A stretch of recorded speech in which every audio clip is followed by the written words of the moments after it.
An experiment is given in this question, that is a 5-liter ideal gas at a pressure 10 atm is expanding isothermally until the volume is 15 liters.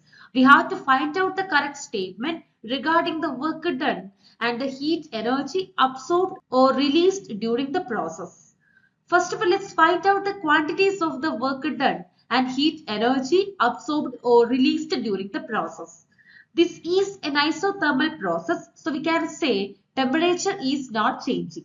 Hence, the delta T, that is change in temperature, will be 0.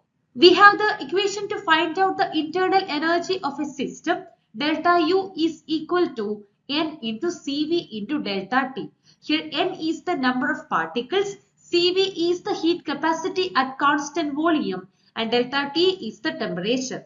In an isothermal condition, when delta T become equal to 0, the internal energy will be 0. Now, this expansion is a free expansion, so the external pressure will be 0.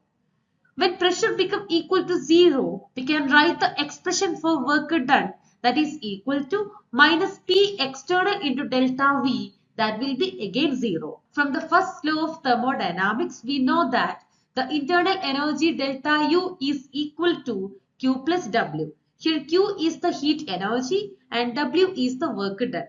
When delta U and W are 0, we can write Q, that is the amount of heat energy, will be 0. Now let's come to the options given here. In the first statement, it says that both the heat and work done will be greater than 0. This is a wrong statement as per our calculations.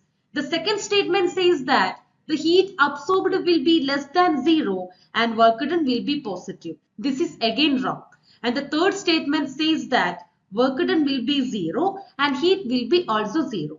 This is the correct statement. The last statement is also incorrect because it says that the work done will be greater than 0 and heat will be remain 0. So from these options, the correct statement is option C, that is the correct answer.